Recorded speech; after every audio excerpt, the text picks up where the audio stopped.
Quando vogliamo, partiamo?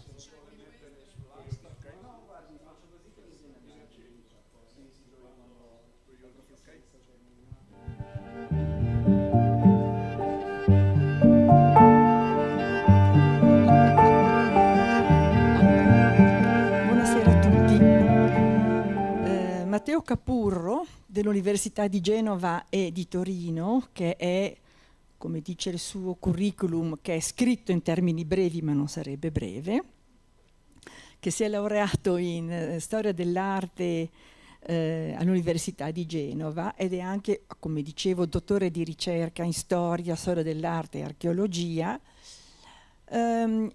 Ci parla questa sera di un argomento abbastanza particolare che si potrebbe sintetizzare, togliendo significato al suo contributo ma per comunicare in termini immediati, di propaganda, che è un termine sempre attuale e direi per vie molto diverse sotto certi aspetti, ma direi tuttora premente. E ci parla di questo, di una propaganda che viene attuata attraverso dei mezzi un po' inusuali, che sono quelli della fede, devozione e propaganda e di immagini sacre. Africa orientale italiana è l'ambito regionale in cui tutto questo avviene. Noi sappiamo che l'Italia parlerà di impero etiopico a partire dal 1936 e sappiamo anche che la storia coloniale italiana in realtà parte da molto più indietro nel tempo. Sappiamo già che per esempio l'Eritrea diventa una colonia italiana negli anni 80 dell'Ottocento, nell'82 prima ancora era stato diciamo nel 1869 Rubattino aveva conquistato la baia di Assab, che viene ceduta allo Stato italiano nell'82. L'altra colonia è quella della Somalia e infine l'Etiopia. Nel 1936 all'Etiopia vengono aggregate le colonie precedentemente acquisite e questo diventa Africa orientale Italia, l'impero, no? L'impero di Abissinia, tale per cui noi abbiamo un Savoia che è imperatore d'Abissinia.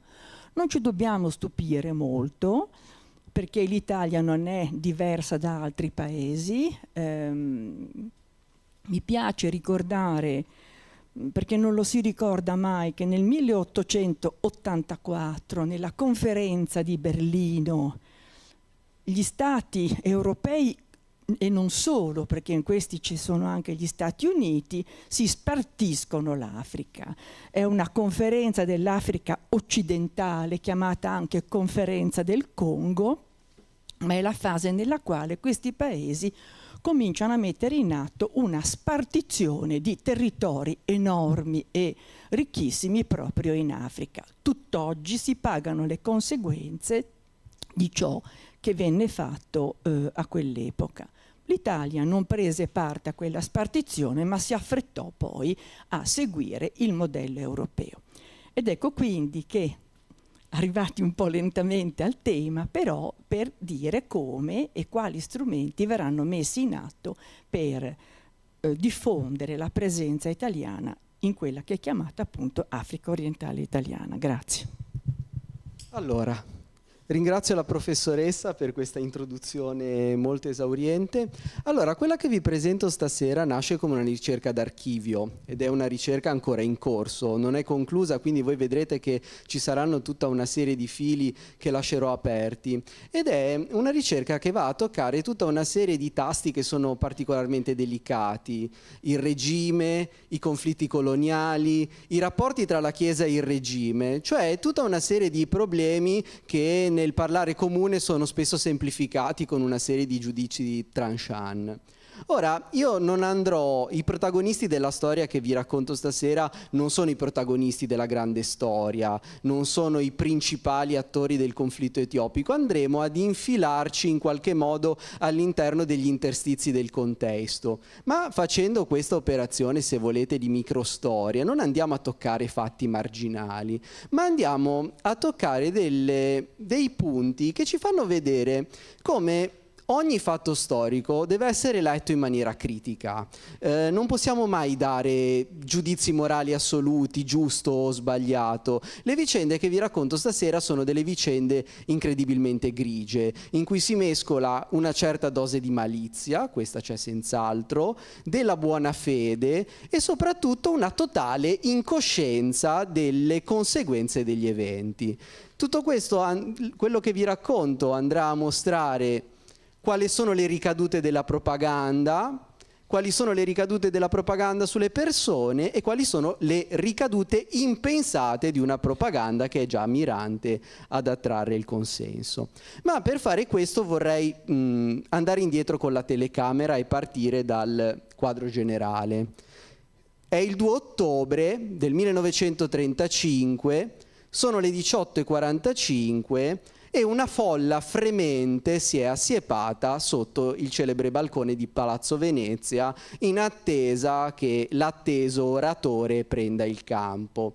E quello che appare dal balcone di Palazzo Venezia in quel tardo pomeriggio dell'ottobre 1935 è un Mussolini decisamente all'apice del suo successo e all'apice delle sue capacità oratorie. Si affaccia dal balcone e letteralmente gioca con la folla per 18 minuti, arrotola le R, spara i soliti imperativi categorici, lascia secondi importantissimi di silenzio e alla fine di questi 18 minuti di suspense, alla fine vomita sulla folla quello che era l'annuncio tanto atteso.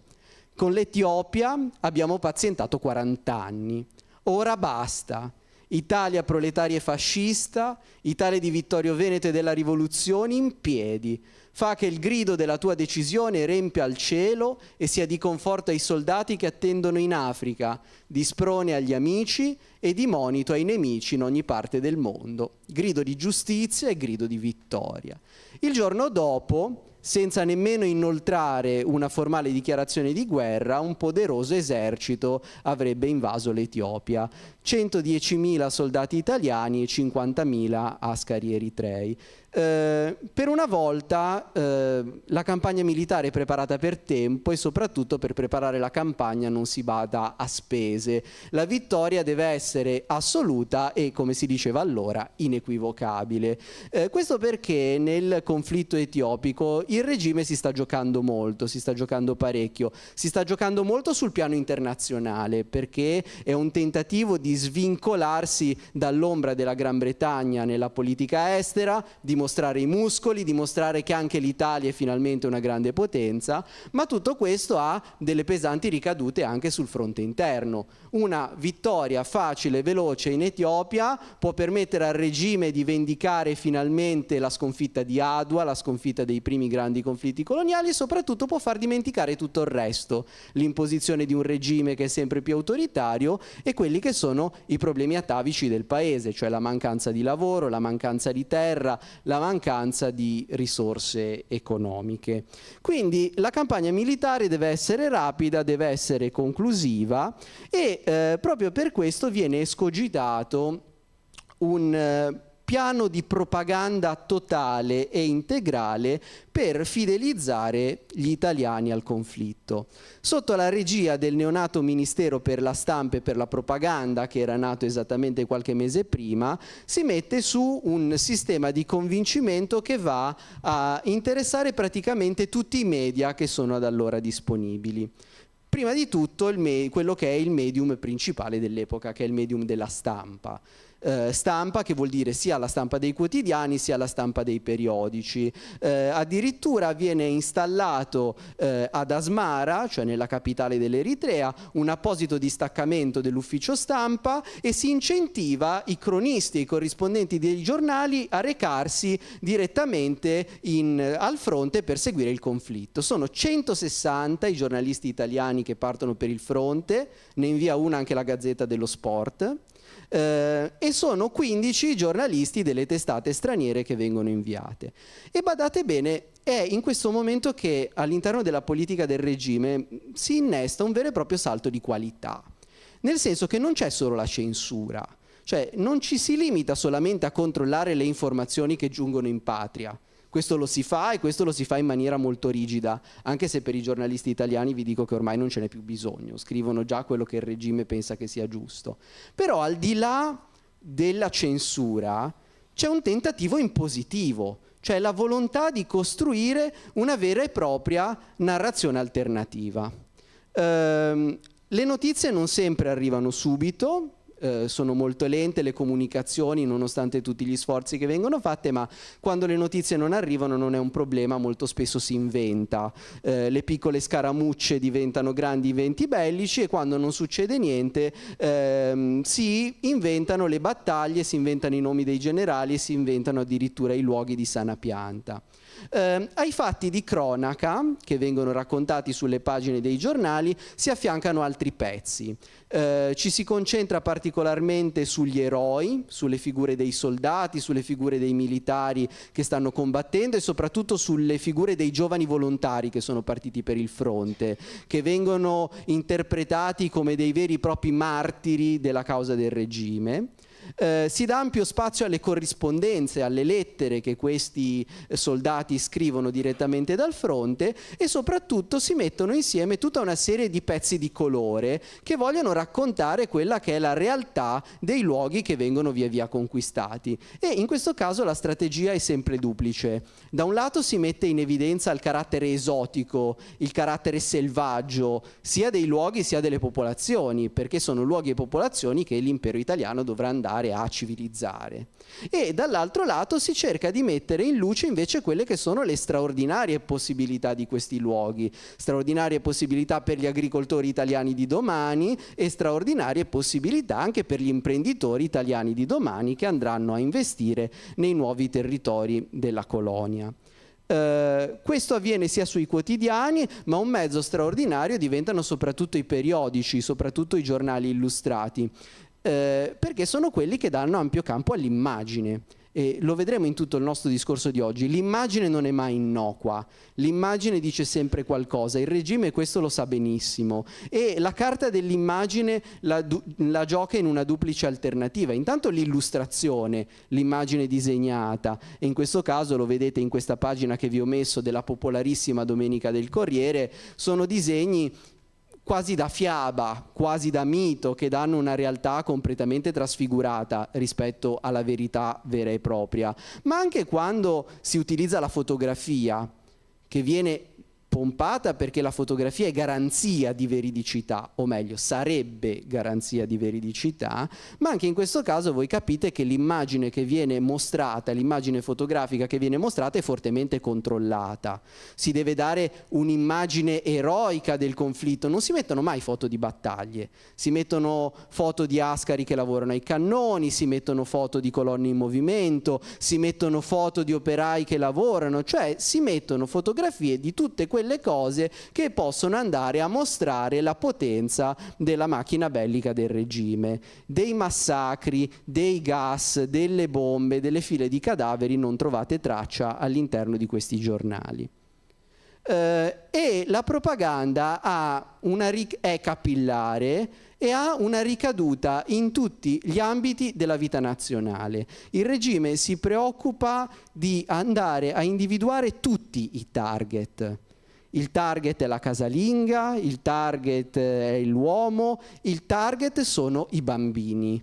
Quindi per cui ci si dota di quaderni, ci si dota di diari che inneggiano la retorica imperiale e vi ho messo questo esempio perché particolarmente evidenti di una propaganda pervasiva, ma anche di un passaggio di ideologia, in questo caso il razzismo, avviene in maniera molto forte e molto diretta tramite i fumetti.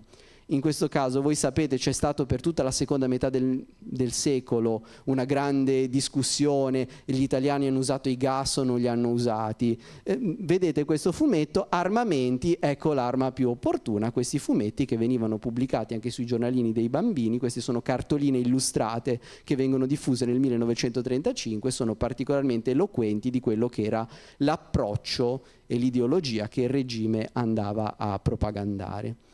C'è da dire che la reazione internazionale non fa altro che andare a rafforzare quelle che sono le politiche del regime.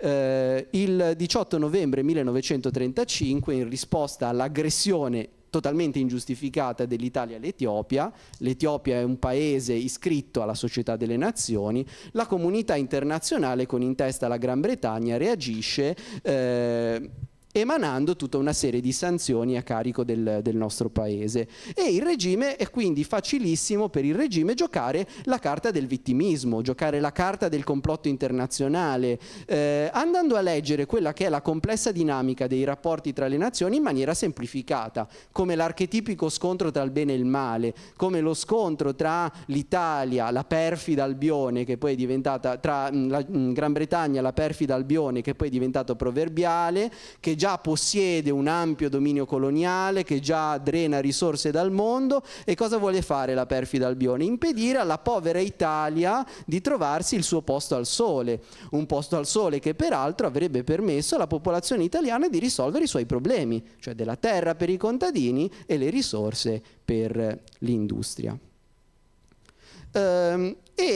Su questa retorica del vittimismo il regime va a organizzare anche tutta una serie di eventi e di grandi rituali collettivi, come quello dei metalli prima e dell'oro alla patria poi. È una grande trovata, cioè di fronte, per legare insieme la popolazione, di fronte alle difficoltà che il paese deve seguire, quale migliore strategia di coinvolgere tutti a sostenere il paese in difficoltà pressato dalle sanzioni? Quindi si chiede alla gente comune di donare prima i metalli, il rame, il bronzo, l'ottone, e poi l'oro, in quella campagna di date l'oro alla patria che culminerà con la giornata della fede, 18 dicembre 1935. Gli italiani sono chiamati a sacrificare ciò che hanno di più prezioso, cioè l'anello nuziale. E guardate bene che questo sacrificio, che è fortissimo, è volutamente voluto, perché per riunirsi intorno alla patria in armi non si deve sacrificare il superfluo, si deve sacrificare ciò che si ha di più prezioso. E guardate che per i contadini delle campagne è veramente qualcosa di prezioso, perché non è simbolo solamente dell'unione, del matrimonio e degli affetti, ma è molto spesso l'unico gioiello che i contadini possiedono, e in questo senso è un'assicurazione, l'unico oro che hai, che nei momenti di difficoltà ti può aiutare. E in cambio che cosa ti dà la patria? Ti dà un cerchietto di metallo senza alcun valore e un attestato in cui c'è scritto che hai donato l'oro alla patria. Ora, quantificare il consenso, capire quanto tutto questo è stato efficace, non è per nulla semplice. Quantificare il consenso soprattutto di noi italiani, che siamo un po' ballerini con le nostre opinioni, non è per niente semplice, però che tutte queste strategie siano state efficaci lo dimostra gli strascichi che hanno lasciato anche a lungo termine nella nostra memoria collettiva. Chi oggi non conosce il motivetto di Faccetta Nera? E quanto sono duri da estirpare alcuni stereotipi, quello degli italiani brava gente, cioè che noi il colonialismo italiano in fondo è stato buono, e l'altro, ma comunque gli abbiamo fatto le strade, cioè sì, magari abbiamo ammazzato qualcheduno, abbiamo invaso un paese, però gli abbiamo portato il progresso. E guardate che nonostante gli storici negli ultimi 50 anni si stiano impegnando per sradicare questi stereotipi, sono ancora particolarmente duri a morire. E la Chiesa in tutto questo che ruolo ha? la Chiesa cattolica ovviamente, in tutto questo ha un ruolo di primo piano, anche perché, soprattutto nelle alte gerarchie della Chiesa, l'adesione all'ideologia del regime diventa sempre più forte, soprattutto a partire dal 1929, cioè quando con i patti lateranensi e con il concordato alla fine ci si mette d'accordo e si va a sanare quella frattura tra la Chiesa e lo Stato che era aperta fin dalla breccia di Porta Pia. Quindi in tutto questo, in tutti questi eventi, la Chiesa ha un ruolo di supporto fondamentale. Io vi ho messo questa immagine, che è un'immagine in cui Gesù, in cui Cristo è messo palesemente a supporto della giornata della fede. E guardate che in questo la Chiesa ha avuto un ruolo, perché in fondo l'anello nuziale è simbolo di un rito religioso, è simbolo di qualcosa che è legato anche nei cieli. E in questo caso la Chiesa approva questi doni alla patria. E se andiamo a leggere quelle che sono le dichiarazioni di alcuni alti prelati, sono particolarmente scioccanti. Questo è il cardinale Ildefonso Schuster, arcivescovo di Milano, monaco benedettino, una persona di immensa cultura, sarà una delle ultime persone a parlare direttamente con Mussolini prima che Mussolini poi vada definitivamente nel suo ultimo viaggio prima di essere catturato dai partigiani. Sarà sostanzialmente Schuster a dirgli alla fine: vabbè, ormai vai con Dio. E Schuster il 28 ottobre 1935, celebrando l'anniversario della marcia su Roma, dal pulpito della cattedrale di Milano, di fronte a una folla irregimentata di camicie nere coi gagliardetti, pronuncia queste parole: cooperiamo intanto con Dio in questa missione nazionale cattolica di bene, soprattutto in questo momento in cui sui campi d'Etiopia il vessillo d'Italia reca in trionfo la croce di Cristo, spezza le catene degli schiavi, spiana le strade ai missionari del Vangelo. Pace e protezione all'esercito valoroso che in ubbidienza e intrepido al comando della patria, a prezzo di sangue, apre le porte d'Etiopia alla fede cattolica e alla civiltà romana. Voi capite che è un'omelia dei Sumus Adiutores in cui la religione si va a saldare e a fondere completamente con quella che è la retorica del regime. La croce e la spada vanno di pari passo. E quindi gli alti prelati, durante gli eventi collettivi che vi ho detto, come la giornata della fede, sono i primi, sono in prima fila, sono i primi a benedire questo tipo di eventi, sono i primi a benedire le truppe che vanno al fronte, sono i primi ad esortare la popolazione a dare gli anelli, sono i primi a chiedere ai santuari di dare alla patria gli ex voto d'oro e d'argento che erano custoditi al loro interno. Simbolo del sacrificio, simbolo della fede, simbolo della grazia ricevuta. Gli ex voto non possono essere alienati per decreto, per il codice di diritto canonico, a meno che non ci siano delle straordinarie esigenze. Eppure il vescovo di Chiavari, Monsignor Amedeo Casabona, dopo aver detto che ore ferro alla patria, e questa è la parola d'ordine che chiama tutti gli italiani alla difesa contro l'assedio economico decretato dalla Società delle Nazioni, e badate bene, con ingiustizia palese e motivazione pericolosa. La storia ricorda altre età nelle quali i cittadini pronti al sacrificio facevano l'offerta alla patria, cioè come nella prima guerra mondiale, come nel Risorgimento, solo che quella volta lì era diverso, qui era l'invasione di uno Stato sovrano. Alla fine esortava le comunità della sua diocesi a donare gli ex voto, a donare gli oggetti preziosi per concorrere allo sforzo di resistenza della patria, impegnata in una grandiosa impresa nell'Africa orientale per la sicurezza delle sue colonie e per estendere i suoi possessi, al fine di procurare lavoro e pane alla sua esorbitante popolazione. E guardate che questa è un'infatuazione che è diffusissima all'interno del clero e che ha giocoforza soprattutto per il silenzio del Papa, che per evitare di mettere in discussione tutte le conquiste che erano state ottenute con il concordato non dirà mai una parola di biasimo contro il conflitto d'Etiopia. Ma dietro le quinte una persona certamente molto intelligente come era Monsignor Domenico Tardini, sottosegretario della Congregazione per gli Affari Ecclesiastici Straordinari, cioè colui che seguiva gli esteri, la politica estera, nel suo diario privato scriveva questo, con disgusto: e il clero, questo è il disastro più grande, il clero deve essere calmo, disciplinato, obbediente ai richiami della patria, è chiaro, ma invece questa volta è tumultuoso, esaltato, guerrafondaio. Almeno si salvassero i vescovi, niente affatto.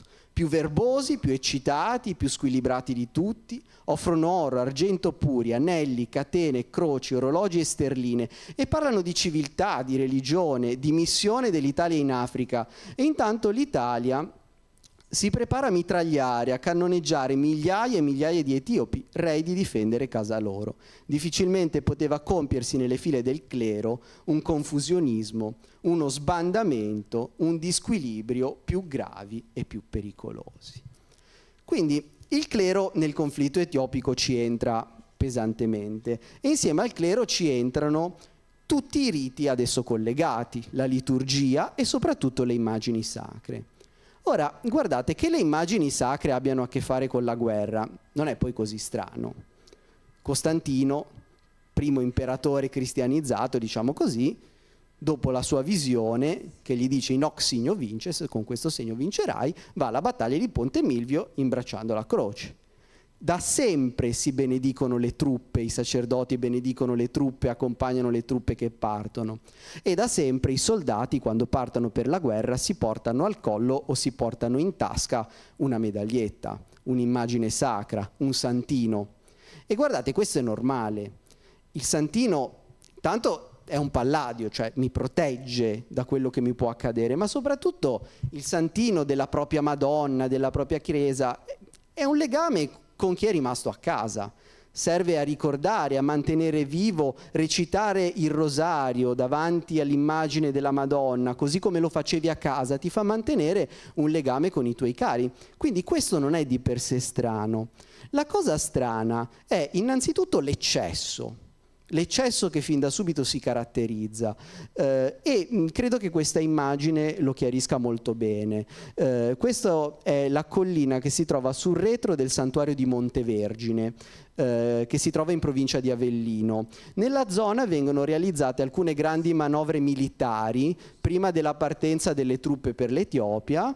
E che cosa si fa? Cosa si mette sulla collina sopra il santuario? Una bella scritta luminosa, quasi hollywoodiana, con scritto Rex Dux, il re e il duce. E allo stesso modo fuori dal santuario della Madonna di Pompei si erige addirittura un faro che di notte spara il tricolore su tutto l'ambiente circostante. Quindi c'è già un utilizzo, i santuari, i luoghi di culto entrano in patria all'interno della propaganda, ma ciò che è particolarmente strano, e qui veniamo al centro del nostro discorso, è l'utilizzo che delle immagini si fa in colonia. Mai, come in questo momento, le immagini vengono utilizzate per catalizzare il consenso e per far aderire la popolazione alla causa del regime. E tutto questo avviene grazie all'iniziativa di questo frate cappuccino. Antonio, più o meno consapevole, poi di questo ne possiamo parlare, lui è Antonio Conio, al secolo, poi frate Ginepro da Pompeiana, nato a Pompeiana nell'entroterra di Imperia nel 1903. È uno scrittore di giornali, da molto giovane, prima ancora di farsi frate, scrive su tutta una serie di giornali genovesi, anche importanti, il Secolo XIX, il Nuovo Cittadino, e i suoi articoli appaiono solitamente in terza pagina. Scrive pezzi dedicati alla cronaca, scrive piccole biografie, scrive storie legate ai santuari, scrive pezzi di colore. Rimane infatuato dalla causa del regime dopo il concordato, come molti altri, nel 1929, e comincia a percepire fortemente il fascino della figura di Mussolini, che nei suoi scritti chiamerà sempre l'uomo della provvidenza. E a Mussolini lui rimarrà fedele praticamente per tutta l'esperienza del fascismo. Al di là degli eventi che vi racconto, poi lui con lo scoppio della seconda guerra mondiale parte per il fronte come cappellano militare, viene catturato sul fronte greco-albanese, gli inglesi lo spediscono in India, rimane in un campo di prigionia britannico in India fino al 1943, viene liberato, non fa neanche in tempo a tornare in Italia che subito aderisce dopo l'8 settembre alla Repubblica Sociale.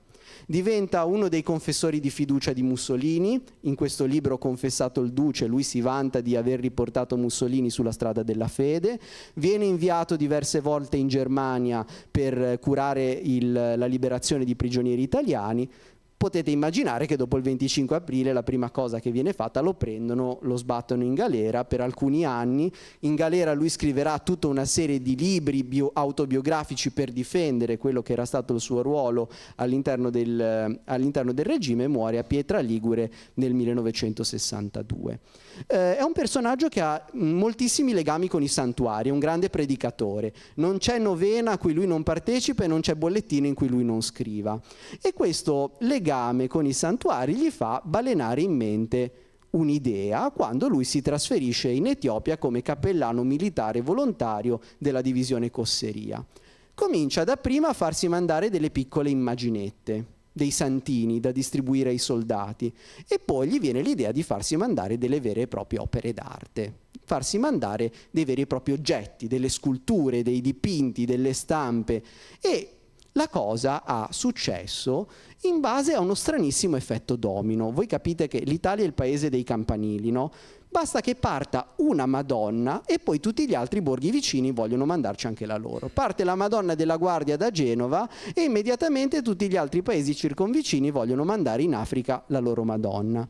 E fatto sta che grazie alla regia di frate Ginepro vengono mandate in Etiopia circa 200 immagini sacre di diversa tipologia. Come vi ho detto, ci sono sculture, ci sono bassorilievi, ci sono icone, ci sono dipinti. Tanto che Monsignor Giordani, un altro membro della Curia Pontificia, notando questo straordinario esodo di immagini, commentava: contemporaneamente ai soldati e ai legionari e con gli stessi mezzi partivano le Madonne d'Italia da ogni regione. Non vi fu terra che non mandasse la sua. Sono principalmente Madonne, perché la devozione mariana è molto più forte, ma ci sono anche i santi, c'è San Nicola da Bari, c'è Sant'Antonio da Padova. Che cosa succede a queste immagini? Intanto queste immagini partono circondate da una vera e propria coreografia trionfale. Vengono fatte delle grandi celebrazioni collettive, a questa partecipano circa 500.000 persone. Avete idea di cosa possano essere 500.000 persone? Questa è la Madonna di Pompei, viene trasportata a piedi da Pompei a Napoli, tra ali di folla, issata su un carro, circondata dai carabinieri in alta uniforme, con gli aerei che buttano fumi tricolori e volantini che inneggiano la campagna d'Etiopia. E tutto questo mentre il vescovo pronuncia queste parole: Madonna di questa valle pompeiana, tu hai portato qui e sparso di qui tanti sorrisi, portali e effondili anche nell'Eritrea e nella Somalia. Tu hai portato in questa terra la civiltà cristiana, quella civiltà che è fede, libertà nell'ordine, beneficenza per i miseri, che è educazione a virtù, che è amore puro, forte a Dio, al re, alla patria, alla famiglia. Vi dovrebbero suonare queste parole che ritornano anche nella retorica di oggi. Tu Vergine, Madonna Regina di Pompei, vai ai figli d'Italia, i nostri valorosi fratelli, e fa che con la tua protezione, attraverso i loro cuori buoni, attraverso i loro muscoli forti, attraverso i loro eroismi, e poiché è inevitabile attraverso le loro armi, la civiltà cristiana cattolica, che è anima e gloria d'Italia, come nuovo sole, penetri e si irradi nelle terre etiopiche, e fa, Madonna cara, che presto siano italiane. La Madonna di Faenza, la Madonna delle Grazie, che viene inviata da Faenza, addirittura arriva al porto e alla nave che la deve portare in Etiopia su un carro militare, insieme, accompagnata dai soldati, con le baionette inastate sui fucili. Tutte queste, insieme ai soldati, via nave, tutte queste statue arrivano a Massawa, che è il principale porto italiano dell'Eritrea, e da lì raggiungono Asmara. E ad Asmara vengono ammassate nei magazzini della missione cappuccina. Qui va a prenderle frate Ginepro. Frate Ginepro ha a sua disposizione 4 camion, 2 che gli vengono dati dal 4° corpo d'armata, i 2 che gli vengono dati dal vicariato apostolico dell'Eritrea. Lui gli fa dipingere sopra delle rondini azzurre e rinomina questo convoglio l'autocolonna mistica. Lui va ad Asmara, carica questi oggetti sul camion e le distribuisce alle truppe man mano che lui si muove per la sua attività consueta di cappellano militare. E che cosa ne fanno di questi oggetti? Alcuni vengono installati in vere e proprie cappelle che lui fa costruire dai soldati, dalle truppe che stanno già costruendo le strade, che stanno sbancando le montagne per costruire le strade su cui deve viaggiare l'esercito, lui gli fa costruire le cappelle dove mettere dentro questi oggetti. Altri vengono messi all'interno dei cimiteri militari che sorgono sui luoghi delle grandi battaglie. Questo per esempio è il cimitero di Passo Uarieu, dove vengono sepolti 225 soldati italiani ignoti che vengono massacrati durante le battaglie del Ten Bien. Il cimitero era dedicato a un altro personaggio molto particolare che è padre Reginaldo Giuliani, un altro frate domenicano che muore combattendo insieme alle camicie nere al fronte. Frate Ginepro, perché non solo le Madonne arrivano dall'Italia, perché a son di vedere Madonne, le Madonne cominciano anche a essere prodotte in loco. Un soldato intaglia all'interno di una roccia questa Madonna con il bambino, frate Ginepro immediatamente si innamora e ne fa l'immagine fulcro, fa costruire un altare, mette 2 balaustre e ne fa l'immagine fulcro del luogo sacro di questo cimitero militare. E la Madonnina del Ten Bien raggiunge immediatamente, grazie alla propaganda di frate Ginepro, una grandissima celebrità, viene diffusa anche in Italia attraverso le cartoline e addirittura diventa protagonista di un libro per bambini. Questo è uno di 14 libri per bambini che questo Nino Di Marco, in arte nonno Ebe, soldato fascista della prima ora, sansepolcrista come si diceva allora, scrive mentre si trova in Africa orientale italiana. Ne scrive, vi ho detto, altri 13. E vi leggo solo qualche titolo per farvi capire di che favole per bambini sono. Il Morettino di Adigrat, Bianchina del Tigray, Fantasie e concerti in Africa orientale, Il volo della vittoria in Africa orientale. Ora, il cimitero di Passo Uarieu esiste ancora oggi ed è visitabile, con la sola avvertenza. Il Ministero degli Esteri sul suo sito riporta che i custodi non parlano inglese e non parlano nemmeno italiano, però il cimitero è visitabile, le salme non ci sono più perché sono state trasferite nel cimitero militare di Addis Abeba. Della Madonna del Ten Bien cosa succede? Perché questo ci introduce anche al tema di tutte queste Madonne ora, che cosa ne è successo. La Madonna del Ten Bien, frate Ginepro se la fa riportare a casa quando scoppia la Seconda Guerra Mondiale. Oggi si trova ad Albenga, murata all'interno dell'ex orfanotrofio di Albenga.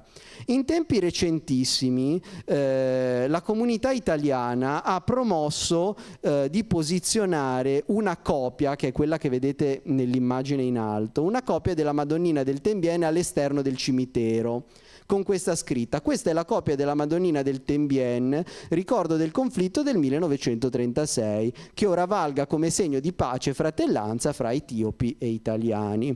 Ora, questo segno di pace e fratellanza gli etiopi non l'hanno visto perché l'hanno immediatamente rimossa ed ora la zona dove si trova all'esterno del cimitero dove si trovava questa immagine è completamente vuota.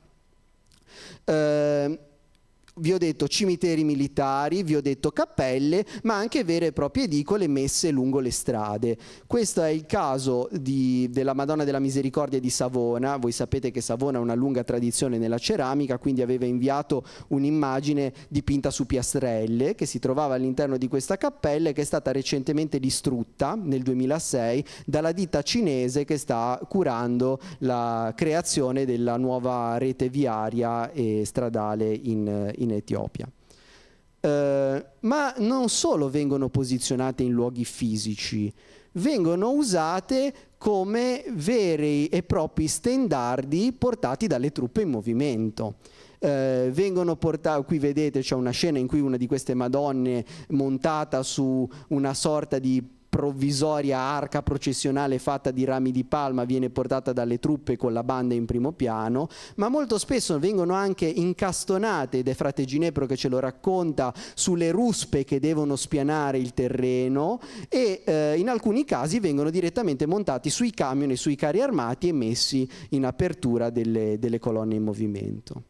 E questo, guardate, che questo uso dell'immagine sacra come una sorta di apripista delle truppe corrisponde anche alla retorica che veniva diffusa attraverso le immaginette, queste immaginette che erano molto simili a quelle che frate Ginepro andava a distribuire, in cui alla testa delle colonne in marcia c'è proprio la figura di Cristo o la figura del santo di turno, in questo caso Sant'Antonio Abate.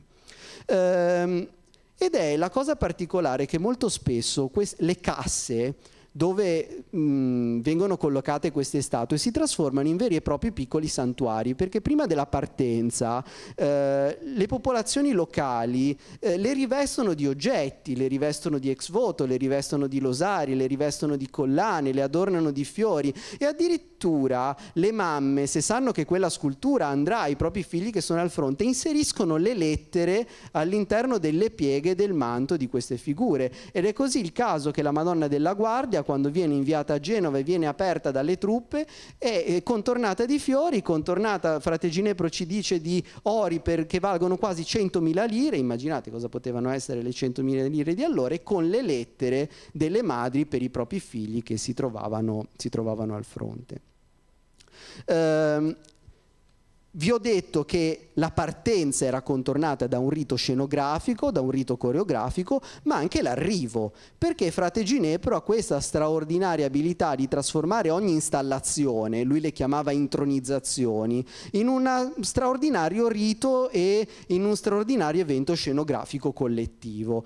Fa costruire altari come questi, altari improvvisati, e lui si porta dietro una valigetta, un semplice altare da campo. Lui dedicherà un libro, l'altare da campo in Africa orientale. Lui apre questo altare da campo e fa queste grandissime celebrazioni collettive che devono coinvolgere tutti i soldati. E a volte sono anche celebrazioni che nascono così episodicamente da piccoli eventi concreti. Per esempio in questo caso frate Ginepro trova nel portafoglio di un soldato una foto come questa, una foto pornografica, cioè le foto di una ragazza eritrea nuda. I soldati ce l'avevano frequentemente all'interno dei propri portafogli, e per punirlo decide di organizzare un rito di espiazione collettivo e installa una copia della Madonna del Boschetto di Camogli su questo sicomoro gigantesco. Non bastavano 10 soldati a cingerlo tutto, diceva frate Ginepro, e quindi queste immagini sacre vanno a segnare anche quelli che sono i grandi scenari naturali dell'Etiopia. Ora, come questo fosse percepito dalle alte autorità dell'esercito non è molto chiaro. Certo è che un ufficiale dirà a frate Ginepro: troppe madonne, adesso mi trasformate la strada in una via crucis e il campo in un convento, che era proprio lo scopo di frate Ginepro, che consacra questo intento in un altro libro, La strada delle Madonne del Tembien. Mentre in Italia un intellettuale molto accorto come Gaetano Salvemini interpretava le cose in una maniera molto diversa. Perfino la Vergine, la gentile Madonna che per l'umile popolo italiano è l'incarnazione dell'amore e della misericordia materna, fu arruolata contro Hailé Selassie. Le cose sfuggono di mano, nel senso che a un certo punto queste Madonne sono troppe, non si sa più dove metterle. Frate Ginepro è il primo ad accorgersene, e tanto che alla fine devono mettere un freno le autorità militari, perché l'invio di tutte queste Madonne comincia ad ostacolare la logistica, comincia ad ostacolare l'invio di armi, comincia ad ostacolare l'invio delle derrate alimentari. Queste cose sono tra il serio e il faceto, ma abbiate pazienza, ma è così che sono funzionate. E tanto che alla fine si mette un blocco, non potranno più essere inviate immagini se non quelle che hanno già una sede definitiva. Se in Italia volete inviare una Madonna, trovatevi anche una chiesa che sia disposta ad accoglierla. Ora, facciamoci sopra una piccola riflessione, poi vorrei andare a un caso studio, concludere con un caso studio. Ora, che ci fosse della buona fede nell'operazione di frate Ginepro è anche vero, come è anche vero che le cose gli sfuggono totalmente di mano. Lui sicuramente non si aspettava che i risultati fossero quelli. Di fatto frate Ginepro usa quella che Carlo Ginzburg chiamava la collaudatissima arma della devozione mariana per legare la popolazione locale alla causa del regime, facendo leva sui culti identitari, facendo leva su ciò che era profondamente radicato nell'identità popolare, la religiosità, la fede nella propria Madonna di riferimento.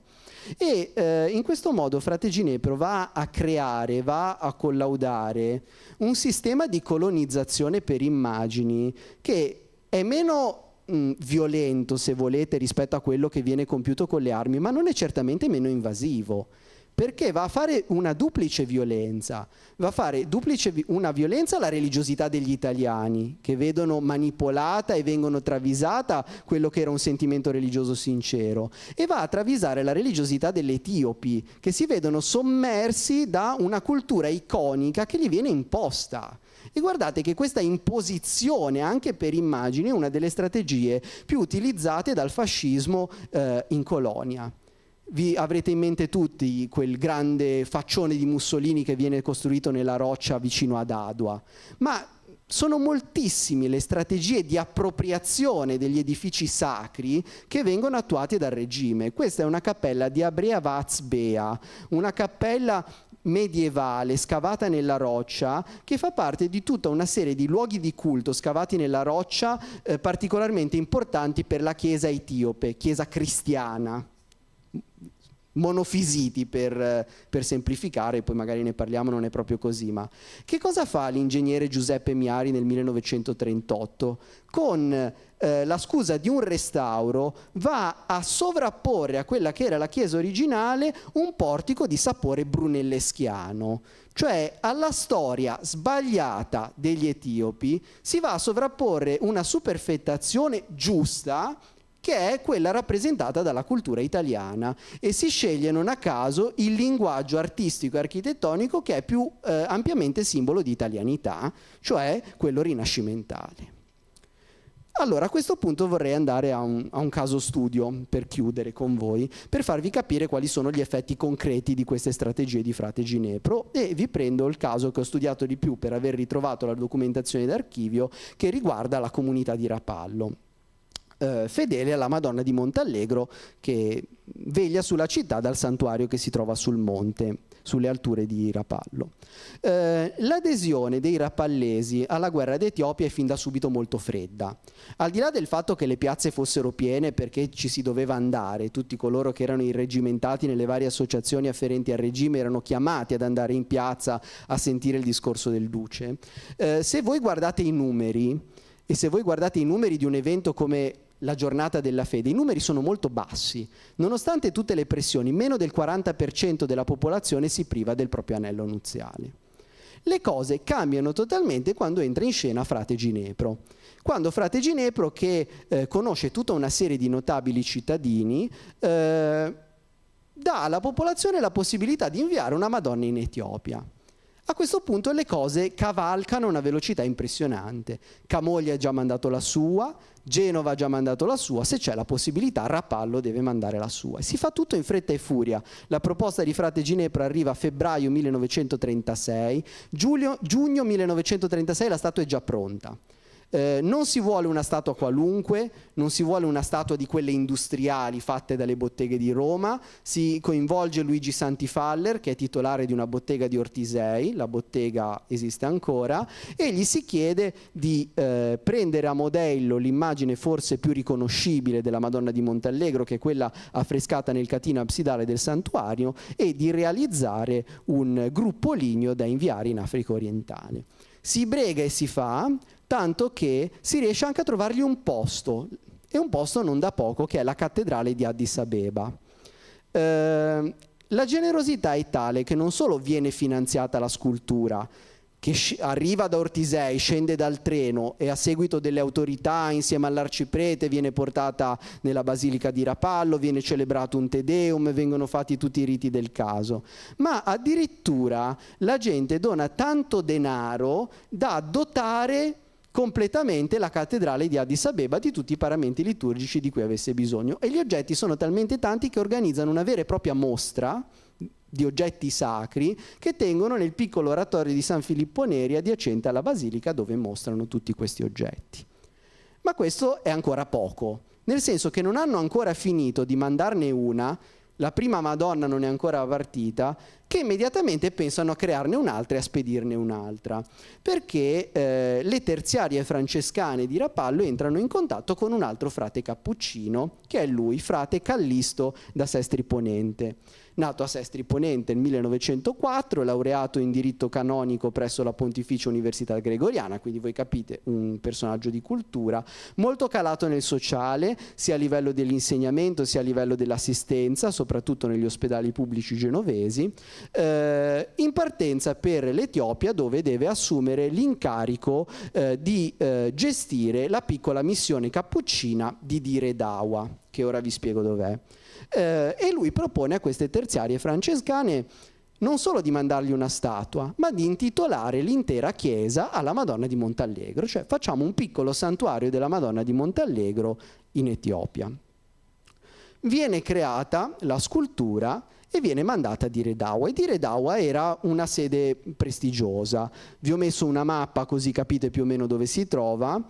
Dire Dawa è una città nata nel 1906 più o meno, ed è una railway station, cioè è una railway town, una città costruita lungo una ferrovia. Nasce lungo la ferrovia che collega Djibouti nella Somalia francese ad Addis Abeba e nasce come centro di interscambio, come scalo delle merci e soprattutto come centro di interscambio e di sfogo per i prodotti che provengono dall'altipiano etiope e dalla zona di Harar. Questa è la stazione ferroviaria come era nel 1906, costruita dai francesi. Questa è la stazione, che è rimasta praticamente inalterata nel corso dei secoli, a differenza degli altri borghi etiopi che hanno un impianto molto semplice, strutturato sull'urbanistica dell'accampamento. La città di Dire Dawa, essendo stata costruita da ingegneri francesi, ha un reticolo abbastanza regolare. Il torrente da Chatou divideva in maniera molto forte quella che era la città occidentale, che sorgeva nei dintorni della stazione, dal Magalò, che era il quartiere etiope riservato agli indigeni che si trovava dall'altra parte del fiume, e questa divisione verrà forzata molto di più col piano regolatore fatto dagli italiani nel 1938, che per ragioni razziali ovviamente tenta di separare in maniera ancora più forte la città degli occidentali dalla città degli etiopi, che vengono segregati in questo quartiere indigeno. L'architettura della città quindi è un'architettura tipicamente coloniale. Ci sono villini, quasi baite di gusto montano, ci sono edifici come questo delle poste, ci sono edifici di sapore orientaleggiante come quello del centro di comando, che poi diventerà il comando militare italiano, e gli italiani investono tantissimo a Dire Dawa, tanto perché ci passa la ferrovia, poi perché c'è spazio sufficiente per costruire un aeroporto, diventerà l'aeroporto dell'Ala Littoria, il principale aeroporto della zona di Harar, e soprattutto verrà costruito un cementificio che esiste ancora oggi e che presenta le colonne centrali dello stabilimento praticamente identiche, ed è uno dei principali stabilimenti della National Cement dell'Etiopia. La piccola missione cappuccina era stata gestita fino ad allora da missionari francesi. Era un edificio molto semplice, molto in linea con i canoni dell'architettura cappuccina. All'interno era costituito da un'unica navata, una semplice facciata a capanna, il tetto era in lamiera e al corpo principale era affiancato un campanile con un orologio decorato da questo cupolino di sapore orientaleggiante. La luce fluiva all'interno sia dall'oculo che vedete in facciata, sia dalle finestre che si trovavano sui fianchi della facciata. Anche all'interno l'ambiente era molto semplice, le pareti erano bianche, c'era un semplice motivo decorativo all'innesto del tetto, ma questa foto è particolarmente significativa perché se voi guardate le immagini che ci sono, ci permettono di capire qual era la strategia usata fino ad allora dai cappuccini francesi per evangelizzare la popolazione locale. Ci sono una serie di immagini che fanno parte dei culti identitari dell'ordine. C'è Santa Chiara, c'è Sant'Agostino, probabilmente San Giuseppe, la Madonna di Lourdes, perché erano francesi, ma nella zona del presbiterio ci sono due grossi quadri di questo pittore francese che si chiama René Laflaquière, che sono due copie di opere importanti. Un San Michele, copia del San Michele di Raffaello, e un San Giorgio e il Drago, copia di questa scultura di Emmanuel Frémier. ma mi interessa perché sono San Michele e San Giorgio il Drago, cioè due santi particolarmente venerati dai cristiani etiopi. San Giorgio è molto spesso presente in oggetti come questo, che sono delle piccole immagini che gli etiopi portano ancora ad oggi al collo, dove si trova sempre la Madonna con il bambino e il proprio santo protettore, mentre a San Michele vengono dedicati dei veri e propri libri miniati come questo, perché è considerato uno dei principali santi taumaturgici. Quindi l'evangelizzazione per i cappuccini francesi doveva avvenire nel segno dell'incontro, nel segno della valorizzazione di ciò che si aveva in comune, ed è per questo che a fianco del presbiterio non erano stati messi nel luogo più importante, non erano stati messi dei santi europei, ma erano stati messi dei santi che potevano avere una pilla anche nei confronti della comunità locale.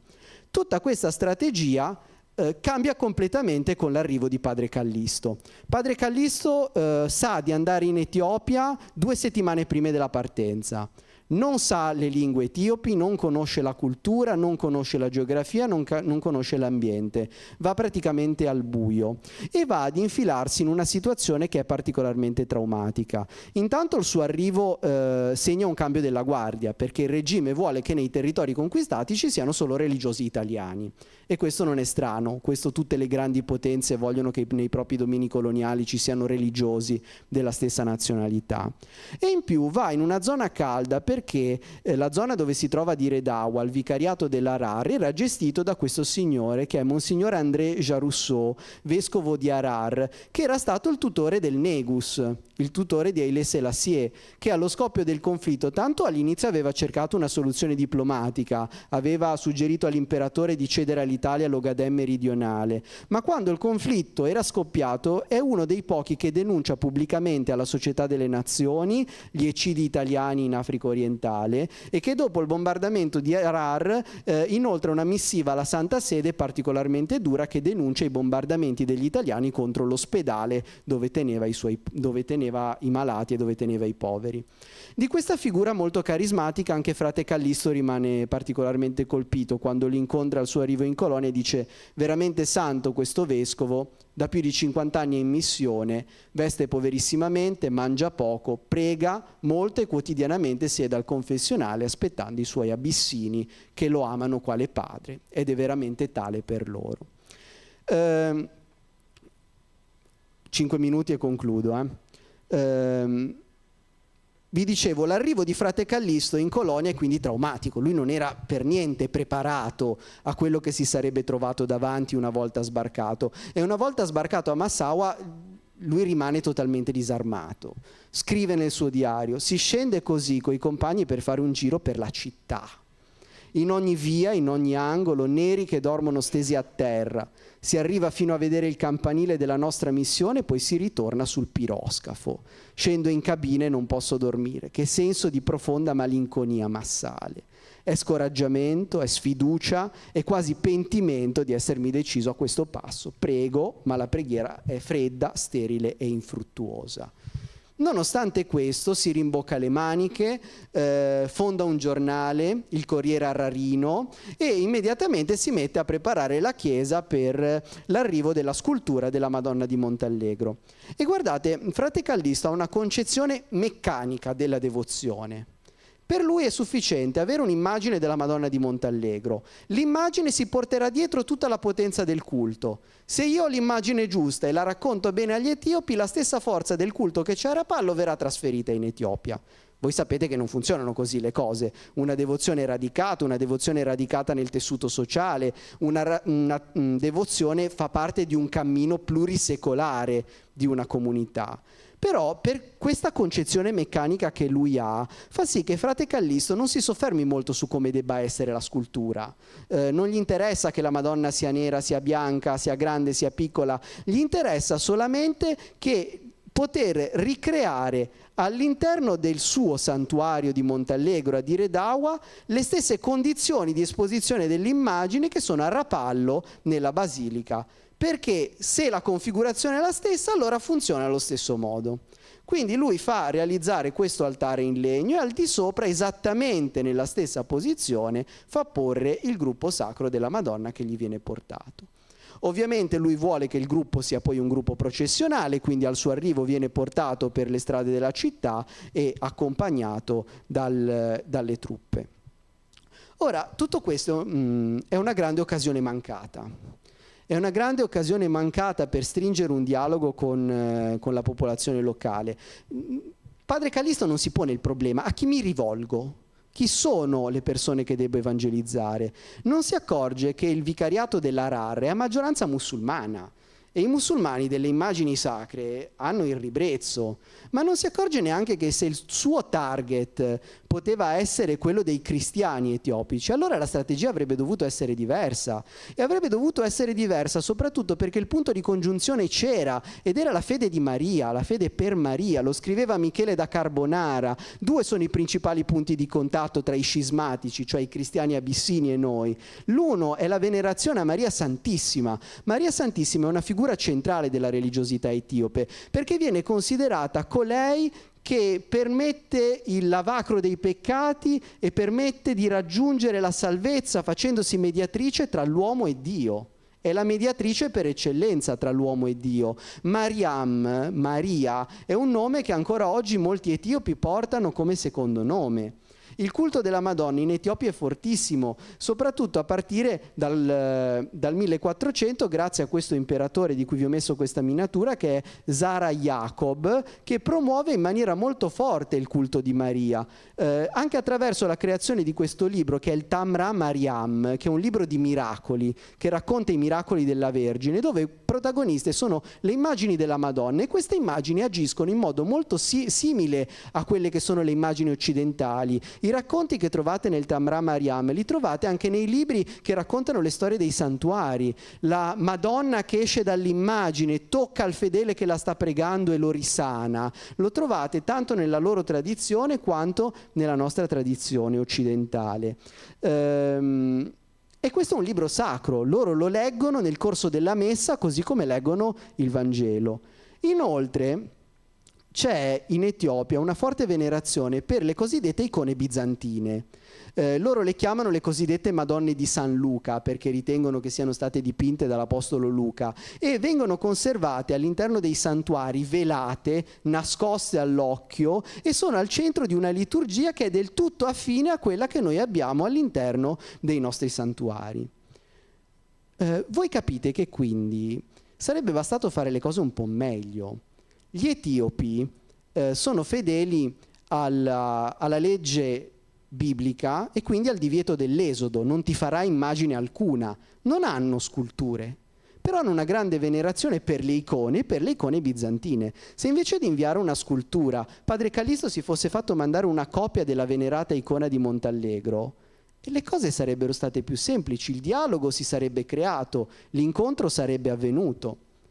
Anche perché la dormizione di Maria, l'icona di Montallegro rappresenta la dormizione di Maria. La dormizione di Maria è una delle feste principali, si chiama Asteriò, viene celebrata il 29 gennaio, e nonostante non siano molte le immagini etiopi che raffigurano la dormizione di Maria, le trovate nei santuari. Ancora nel 1915, non siamo molti anni prima della campagna in Etiopia, questo pittore di nome Aleska Ailu l'aveva dipinta all'interno di questo santuario di Medane Alem.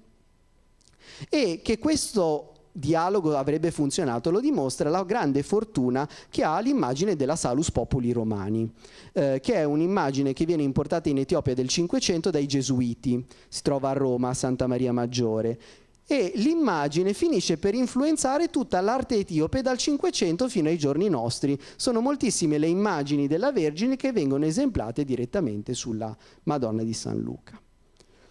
Come finisce questa storia? Così concludiamo. La storia finisce malissimo, nel senso che Padre Callisto, così come non capisce la realtà religiosa del luogo in cui si trova, così non ne capisce la realtà politica. La sua evangelizzazione particolarmente aggressiva non fa comodo al regime, che appoggia la popolazione musulmana in modo da pacificare l'area, e soprattutto il fatto che Padre Callisto voglia centrare su di sé l'educazione degli etiopi non fa decisamente comodo al regime, che vuole centellinare il grado di di conoscenza elargito ai nuovi sudditi, che devono essere sudditi, non possono ricevere un'istruzione al pari degli italiani. Tutto questo dà il via a tutta una serie di scaramucce tra padre Callisto e il generale Sante Quasimodo, il fratello del poeta Salvatore, che era il comandante militare di stanza in Etiopia. Alla fine scoppia un caos, perché la mattina del 9 maggio 1937, mentre padre Callisto non c'è, il generale fa arrestare 2 etiopi cattolici mentre assistono alla messa del mattino, e padre Guido da Genova, che è l'aiutante di padre Callisto, che in quel momento sta predicando e se li vede arrestare sotto il naso sbotta. Siamo meravigliati e scandalizzati per il modo di procedere delle autorità cittadine, dice dal pulpito. Se i cattolici sono colpevoli, si vadano ad arrestare nelle loro case, non nella casa di Dio. Sua Santità Pio XI intende che le 3 ave che si recitano dopo la messa siano per ottenere da Dio la pacificazione della Russia ed il trionfo del cristianesimo in quella nazione. In questo momento io mi faccio Papa e vi invito a recitare queste ave affinché il Signore voglia perdonare. Con noi missionari italiani sono scandalizzati i missionari francesi che hanno lavorato 30 anni per questi cattolici. Ce n'è abbastanza per far rimpatriare tutti, padre Callisto, padre Guido da Genova, eccetera. La Madonna rimane al suo posto fino al 1941, di Redao un obiettivo strategico, viene bombardata dagli inglesi, ci si asserragliano un gruppo di poliziotti resistenti che vengono poi arrestati dalle autorità britanniche, che alla fine, con il pretesto di aver trovato delle armi all'interno della chiesa, chiudono la missione e fanno deportare in India i sacerdoti. La chiesa è stata riaperta dopo il conflitto. È ancora ad oggi una parrocchia cattolica regolarmente ufficiata, non si chiama più Santuario di Nostra Madonna Signora di Montallegro, si chiama Parrocchia di Sant'Agostino.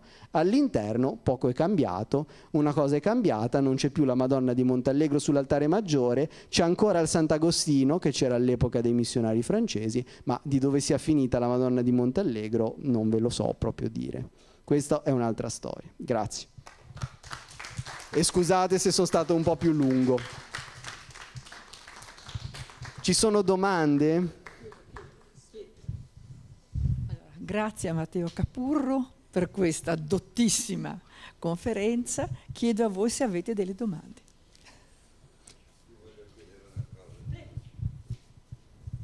Perché ha accennato prima Dio Padre, dunque. Dio Padre e Famiglia. Ora la Madonna è stata utilizzata anche da Salvini qualche anno fa. Sì, il rosario, il famoso rosario. Penso, mi piacerebbe capire dal suo punto di vista che c'è un collegamento fra i due.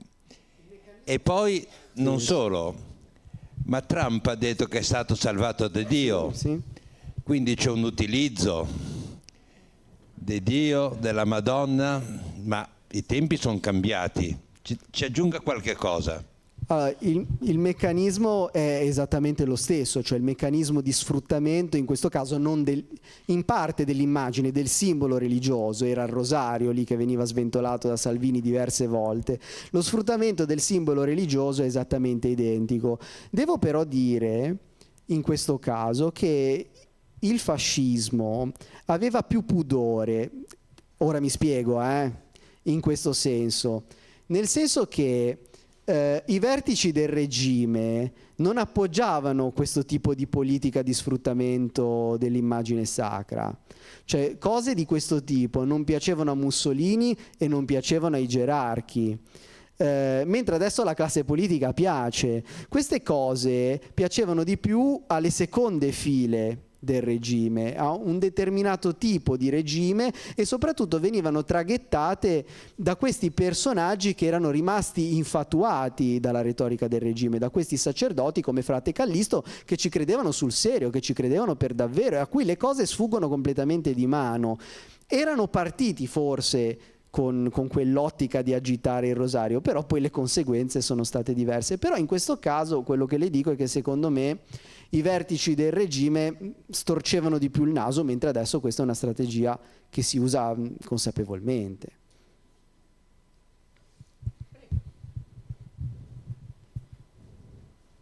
No, sì, siamo d'accordo. Primo perché è divertente, interessante il fatto che il concordato è stato fatto da un Mussolini che era notoriamente non credente. È stato poi riconfermato da Berlusconi, che lasciamo perdere, e nel frattempo da Craxi, Sì. che era un altro che... Quindi voglio dire, è interessante questo che tre personaggi di questo genere, che con la religione avevano poco a che spartire, abbiano in realtà confermato il concordato. Però, e quindi questo spiega anche perché la scarsa simpatia del regime nei confronti. In compenso c'è il libro che lei avrà sicuramente letto di Luzzatto su Padre Pio. No, quello non l'ho letto. Beh, glielo consiglio caldamente, perché quello è dal punto di vista dei rapporti Padre Pio, la figura di Padre Pio, Luzzatto tra l'altro utilizzando, è un grande storico, Sì, sì, certo. utilizzando esclusivamente documenti provenienti dagli archivi vaticani, traccia in filigrana non solo la storia personale di Padre Pio, ma anche dell'Italia di allora. Quindi viene fuori un quadro di rapporti tra religione e regime molto, molto interessante, che si prolunga anche dopo, perché poi in realtà le cose continueranno poi anche dopo l'arrivo degli alleati. Padre Pio in questo è molto più astuto del Fra Ginepro, e quindi troverà una via di dialogo assolutamente, non a caso. L'ospedale invece di essere stato fatto a Bari è stato fatto a Monterotondo, questo la dice lunga sulla sua presa sugli alleati. Ma no, mi collegava a quello che diceva prima dell'utilizzo dei simboli. Noi da quel punto di vista abbiamo avuto prima l'uomo della provvidenza, poi l'unto dal Signore, e adesso quale meraviglia di trovarsi un Trump qualsiasi Salvato da Dio. Salvato da Dio, ma insomma, siamo come al solito degli apripista, e quindi abbiamo aperto anche questa pista.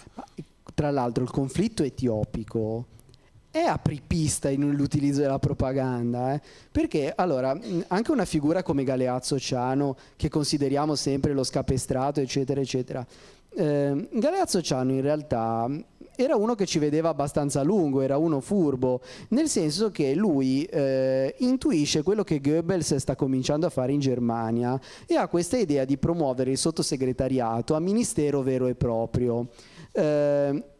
E quindi cioè lui intuisce, prende qualcosa dall'esterno, ma la rafforza. Quello che loro fanno con la campagna d'Etiopia.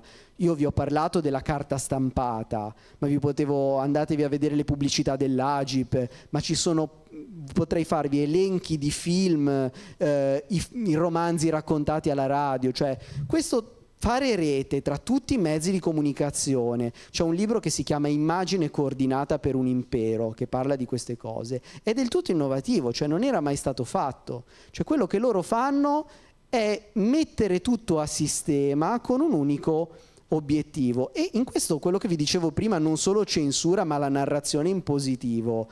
Questo anche è un altro salto di qualità. Cioè siamo noi a costruire il racconto, e perché questo obbliga gli altri non solo a dire no, non è vero, ma devi costruirmi un altro racconto che sia altrettanto efficace. E in un paese dove le possibilità di costruire un altro racconto sono completamente azzerate, perché cioè, l'EIAR, l'Istituto Luce, tutta roba finanziata dal regime, la carta stampata è quello che è. Ora, cioè, poi quei fumetti che vi ho fatto vedere, alla fine con l'occhio di oggi li possiamo leggere anche in una maniera critica, volendo. Il problema è che all'epoca non li leggevano in una maniera critica. Però questa immagine coordinata è certamente innovativa e siamo stati apripista anche in questo. Una domanda, la citazione da Carlo Ginzburg sull'utilizzo del culto mariano, dove? Glielo devo cercare, ora così a mente non me lo ricordo. Ok, ma... ok, grazie. Grazie. Sono domande? Ma devo dire che confermo, avevo letto anch'io delle informazioni per quanto riguarda il fatto che si dice che l'Italia sia stata particolarmente abile e apripista per quanto riguarda la propaganda, no? Così lo hanno abbastanza detto. adesso improvvisamente divento una sostenitrice del regime. No, però voglio dire che bisogna contestualizzare ciò che lei ha presentato, in cui c'è un evidente razzismo, violento razzismo, ma era comune quasi a tutti. Non è che quando ci sono stati i belgi in Congo, chiariamo, no, per non, come dire, enucleare l'esperienza italiana da altre sconvolgenti esperienze di altri paesi che si sono presentati sul fronte del colonialismo e dell'appropriazione di persone e territori in maniera forse ancora più sistematica e per certi aspetti violenta, no? Cosa hanno fatto i belgi in Congo? Qualche cosa di quasi irraccontabile. Invece chiedevo se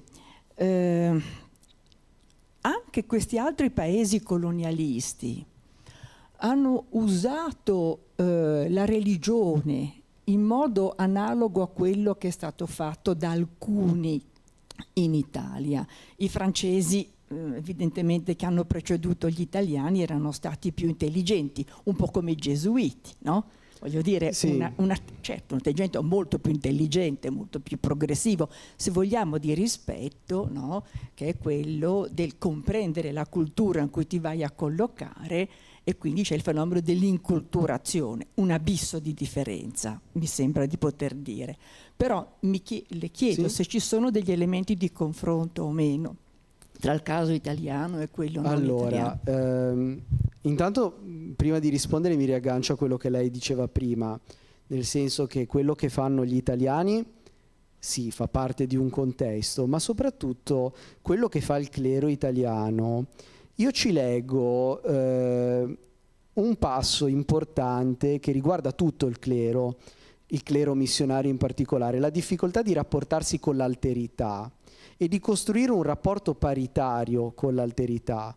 E in questo il clero militante è molto indietro, perché il Magistero Pontificio, la Maximum Illud di Papa Benedetto, aveva già nel 1910 posto questi determinati problemi di necessità di un dialogo alla pari, che evidentemente non vengono recepiti. Nel 1940 Celso Costantini, che è il direttore dell'ufficio de propaganda Fide, scriverà un manuale intitolato proprio L'arte missionaria, in cui tra le cose da condannare c'è esattamente quello che aveva fatto padre Callisto, e tra le cose positive c'è quello che avevano fatto i gesuiti. I gesuiti, per esempio, in Cina non hanno alcun problema a fare una Madonna che sembra Buddha, cioè sono saggi scritti su queste cose per andare nel contatto con...